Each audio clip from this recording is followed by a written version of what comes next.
Hello friends, Nifty analysis വീഡിയോയിലേക്ക് എല്ലാവർക്കും സ്വാഗതം. ഡിസംബർ 15 മുതൽ ആരംഭിച്ച ഈ ഒരു വീക്കിലെ നിഫ്റ്റിയുടെ പെർഫോമൻസ് നോക്കുമ്പോൾ മൺഡേ നിഫ്റ്റി ഓപ്പൺ ചെയ്തത് 25,930 ഫ്രൈഡേ ക്ലോസ് ചെയ്തിരിക്കുന്നത് 25,966.4. ഇനി നമ്മൾ വീക്ക്ലി ചാർട്ട് പരിശോധിക്കുമ്പോൾ ചെറിയൊരു നെഗറ്റീവ് ക്ലോസോട് കൂടിയാണ് ഈ ആഴ്ച നിഫ്റ്റി ക്ലോസ് ചെയ്തിരിക്കുന്നത് എന്ന് കാണാം. സെക്ടർ വൈസ് നോക്കുമ്പോൾ metals, oil and gas, infra തുടങ്ങിയ മികച്ച പ്രകടനം കാഴ്ചവെച്ചപ്പോൾ ബാങ്കുകളും അതുപോലെ MNC സ്റ്റോക്കുകളും ഒക്കെ ദുർബലമായ ഒരാഴ്ചയാണ് കടന്നുപോയത്. ഇനി അടുത്ത ആഴ്ചയിലെ നിഫ്റ്റിയുടെ പ്രധാന ലെവൽസ് നമുക്ക് നോക്കാം. ഇമ്മീഡിയറ്റ് സപ്പോർട്ട് എന്ന് പറയുന്നത് 25,850 മുതൽ 25,700 വരെയും, അതുപോലെ ഇമ്മീഡിയറ്റ് റെസിസ്റ്റൻസ് എന്ന് പറയുന്നത് 26,050 മുതൽ 26,100 വരെയുമാണ്. ഫെഡ് റിസർവിന്റെ റേറ്റ് കട്ടിന് പുറമെ എക്സ്പെക്ട് ചെയ്തതിനേക്കാൾ കുറവായ US കൺസ്യൂമർ പ്രൈസ് ഇൻഫ്ലമേഷൻ ഡേറ്റയും അതുപോലെ റുപ്പിയുടെ റെക്കോർഡ് ഡിപ്രിസിയേഷനും ഗ്ലോബൽ ടെക് വോളറ്റിലിറ്റിയും ഒക്കെയാണ് മാർക്കറ്റിനെ ഈ ആഴ്ച സ്വാധീനിച്ച പ്രധാന ഘടകങ്ങൾ.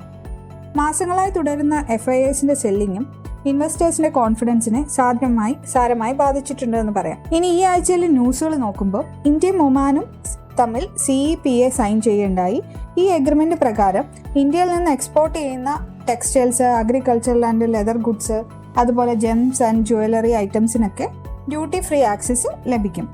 അതുപോലെ ഇന്ത്യ ഒമാനിൽ നിന്നും ഇറക്കുമതി ചെയ്യുന്ന food products, marbles, petrochemicals ഐറ്റംസിനൊക്കെ ഈ ഒരു എഗ്രിമെന്റ് ഗുണം ചെയ്യും. മറ്റൊരു പ്രധാനപ്പെട്ട ന്യൂസ് എന്ന് പറയുന്നത് അദാനി ഗ്രൂപ്പ് എയർപോർട്ടുകളുടെ ബിഗ് എക്സ്പാൻഷൻ പ്ലാൻ അനൗൺസ് ചെയ്തിരിക്കുന്നു. 11 ബില്യണിന്റെ എയർപോർട്ട് എക്സ്പാൻഷൻ പ്ലാൻ ആണ് വന്നിരിക്കുന്നത്.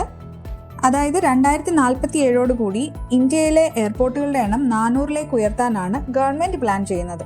അപ്പോൾ ഇതിന്റെ ഭാഗമായിട്ട് ഗവൺമെന്റ് ഓൺ ചെയ്യുന്ന 11 എയർപോർട്ടുകൾ കൂടി പ്രൈവറ്റൈസ് ചെയ്യുകയാണ്. അപ്പോൾ ഈ ബിഡിങ്ങിൽ പങ്കെടുക്കാനും അദാനി ഗ്രൂപ്പ് മുന്നോട്ട് വന്നിട്ടുണ്ട്. ഇനി നിലവിൽ ഇന്ത്യയിലെ തന്നെ ലാർജസ്റ്റ് പ്രൈവറ്റ് എയർപോർട്ട് ഓപ്പറേറ്റർ ആണ് അദാനി എയർപോർട്ട് ഹോൾഡിംഗ്സ് ലിമിറ്റഡ്. അതേസമയം അദാനി എന്റർപ്രൈസസിൽ നിന്ന് എയർപോർട്ട് ബിസിനസിനെ വേർപെടുത്തി അതിനെ ഒരു സെപ്പറേറ്റ് കമ്പനിയായി ലിസ്റ്റ് ചെയ്യാനും കമ്പനി തയ്യാറെടുത്തുകൊണ്ടിരിക്കുകയാണ്. ഇനി മറ്റൊരു ന്യൂസ് എന്ന് പറയുന്നത് MUFG എന്ന് പറയുന്ന ജാപ്പനീസ് ഇൻവെസ്റ്റ്മെന്റ് ഗ്രൂപ്പ് ശ്രീറാം ഫിനാൻസിന്റെ ഏകദേശം 20% സ്റ്റേക്കാണ് വാങ്ങിയിരിക്കുന്നത്. 39,600 കോടി രൂപയുടെ ഇൻവെസ്റ്റ്മെന്റ് ആണ് കമ്പനി നടത്തിയിരിക്കുന്നത്. ഒരു ഓഹരിക്ക് 840.93 പൈസ എന്ന നിരക്കിലാണ് MUFG ശ്രീറാം ഫിനാൻസിലെ 20% സ്റ്റേക്ക് വാങ്ങുന്നത്. 2026 ജനുവരിയോടുകൂടി ഇതിന്റെ ഒരു ഫൈനൽ ഡിസിഷൻ വരുമെന്നാണ് എക്സ്പെക്ട് ചെയ്യുന്നത്. ഇനി ലോങ് ടൈമിലേക്ക് നിങ്ങൾക്ക് കൺസിഡർ ചെയ്യാൻ പറ്റുന്ന ഒരു സ്റ്റോക്കിന്റെ ഡീറ്റെയിൽസ് പറയാം. ധനലക്ഷ്മി ബാങ്ക് ആണത്. ധനലക്ഷ്മി ബാങ്ക് എന്ന് പറയുമ്പോൾ ഒരു ചെറിയ പ്രൈവറ്റ് സെക്ടർ ബാങ്ക് ആണ്. പക്ഷേ സൗത്ത് ഇന്ത്യയിൽ, പ്രത്യേകിച്ച് കേരളത്തിൽ വളരെ സ്ട്രോങ് ആയിട്ടുള്ള പ്രസൻസ് അവർക്കുണ്ട്.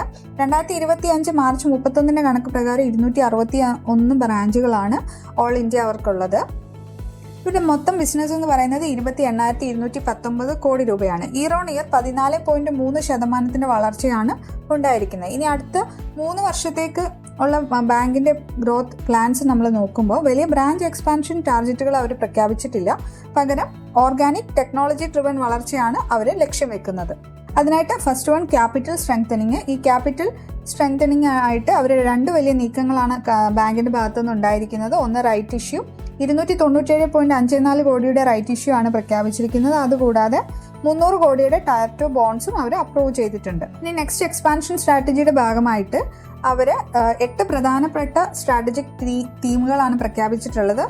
ഒന്ന് retail and MSME lending. Corporate ലോണുകളിൽ സ്ലോ ഡൗൺ ചെയ്തുകൊണ്ട് റീറ്റെയിൽ ആൻഡ് MSME വഴി സ്ഥിരമായ ഒരു ഇൻട്രസ്റ്റ് വരുമാനമാണ് ബാങ്ക് ലക്ഷ്യം വെക്കുന്നത്. ഇത് കൂടാതെ ഡിജിറ്റൽ ആൻഡ് ഫിൻടെക് ഫോക്കസ് ആണ് മറ്റൊരു പ്രധാനപ്പെട്ട തീം എന്ന് പറയുന്നത്. പിന്നെ ബ്രാഞ്ച് നെറ്റ്വർക്ക് ഒപ്റ്റിമൈസേഷൻ, അതായത് ടയർ 2, ടയർ 3 നഗരങ്ങളിൽ അവരുടെ ബ്രാഞ്ചുകൾ കൂട്ടുക, അതുപോലെ ബ്രാഞ്ചുകൾ റീലൊക്കേറ്റ് ചെയ്യുക, റീഫർണിഷ് ചെയ്യുക, അങ്ങനെയുള്ള കാര്യങ്ങളിലാണ് മറ്റൊരു ഫോക്കസ് എന്ന് പറയുന്നത്. പിന്നെ കാസ റേഷ്യോ, കാസയുടെ സ്ട്രെങ്തനിങ്ങിനായിട്ടുള്ള പ്ലാനുകളും ഈ ഒരു സ്ട്രാറ്റജിയിൽ അവർ ഇൻക്ലൂഡ് ചെയ്തിട്ടുണ്ട്. ഇനി ധനലക്ഷ്മി ബാങ്കിന്റെ ഏറ്റവും വലിയ മാറ്റം ഡിജിറ്റൽ ട്രാൻസ്ഫോർമേഷനിലാണ്. ഈ ഒരു വർഷത്തിൽ ആരംഭിച്ച പ്രധാന പദ്ധതികൾ ഏതൊക്കെയാണെന്ന് ചോദിച്ചാൽ DCAMS, അതായത് അക്കൗണ്ട് ഓപ്പണിങ്ങിന് വേണ്ടിയിട്ട് ഇൻസ്റ്റന്റ് ആക്ടിവേഷൻ, അതുപോലെ ധൻ സ്മാർട്ട് മൊബൈൽ ബാങ്കിങ് അത് റീലോഞ്ച് ചെയ്തിട്ടുണ്ട്. അതുപോലെ എക്സ്പ്രസ് കാർ ലോണ്, പേ സ്മാർട്ട്, പിന്നെ വിദ്യാഭ്യാസ സ്ഥാപനങ്ങൾക്ക് ഫീസ് മാനേജ്മെന്റിനായിട്ട് ഈ പറയുന്ന പേ സ്മാർട്ട് എന്ന് പറയുന്ന ഒരു ആപ്പ് അവർ കൊണ്ടുവന്നു. അങ്ങനെ കൂടുതൽ ഡിജിറ്റലൈസേഷനിലേക്കാണ് ബാങ്ക് ഇപ്പോൾ ഫോക്കസ് ചെയ്യുന്നത്. അതുപോലെ മാനേജ്മെന്റിന്റെ ഭാഗത്തും 2024 അവരുടെ MD എന്ന് പറയുന്നത് അജിത് കുമാർ KK ആയിരുന്നു. പിന്നെ ഈ വർഷം മാർച്ചിൽ പുതിയൊരു എക്സിക്യൂട്ടീവ് ഡയറക്ടർ വന്നിട്ടുണ്ട്, P. സൂര്യരാജ്. ഇനി ഫിനാൻഷ്യൽ പെർഫോമൻസിലേക്ക് വരുമ്പോൾ ബാങ്കിൻ്റെ ടോട്ടൽ ഇൻകം എന്ന് പറയുന്നത് 1489.09 കോടി രൂപയാണ്. 9.5% ഗ്രോത്താണ് ഇയർ ഓൺ ഇയർ ഉണ്ടായിരിക്കുന്നത്. അതുപോലെ നെറ്റ് പ്രോഫിറ്റിൽ 15% ഇയർ ഓൺ ഇയർ ഗ്രോത്ത് ഉണ്ട്. 57% നിന്ന് 66.64 കോടി രൂപയാണ്. ഓപ്പറേറ്റിംഗ് പ്രോഫിറ്റിലും സിഗ്നിഫിക്കൻ്റ് ആയിട്ടുള്ള ഇംപ്രൂവ്മെന്റ് ഉണ്ട്. 69.26 കോടിയിൽ നിന്നും 95.10 കോടിയായിട്ട് ഉയർന്നിരിക്കുന്നു. ഇനി കീ റേഷ്യോസ് നമ്മൾ നോക്കുമ്പോൾ ഗ്രോസ് NPA 2.98% ആയിട്ട് കുറയ്ക്കാൻ അവർക്ക് സാധിച്ചിട്ടുണ്ട്. മുൻപത് 4.05% ആയിരുന്നു. അതുപോലെ നെറ്റ് NPAയും 0.99% ആയിട്ട് കുറഞ്ഞിട്ടുണ്ട്. ഇനി PCR റേഷ്യോ നമ്മൾ നോക്കുമ്പോൾ അത് 88.8% ആണ്. ക്യാപിറ്റൽ അഡിക്വസി എന്ന് പറയുന്നത് 16.12% ആണ്. ഇതും റെഗുലേറ്ററി മിനിമത്തിന് മുകളിലാണെന്ന് കാണാൻ പറ്റും. അതുപോലെ ROAയിലും ഒക്കെ ഇംപ്രൂവ്മെന്റ് ഉണ്ടായിട്ടുണ്ട്. ഇനി ബാലൻസ് ഷീറ്റിന്റെ ഗ്രോത്ത് നമ്മൾ നോക്കുമ്പോൾ ടോട്ടൽ ബിസിനസ് മുന്നേ പറഞ്ഞതുപോലെ 28,219 കോടി രൂപയാണ്. 14.3% ഗ്രോത്ത് ആണ് ഉണ്ടായിരിക്കുന്നത്. ഡിപ്പോസിറ്റ് എന്ന് പറയുന്നത് 16,013 കോടി രൂപയാണ്. അതിലും ഏകദേശം 12% ഗ്രോത്ത് ഉണ്ട്. ഗ്രോസ് അഡ്വാൻസസിൽ 17% ഗ്രോത്താണ് വന്നിരിക്കുന്നത്. 12,205 കോടി രൂപയാണ്.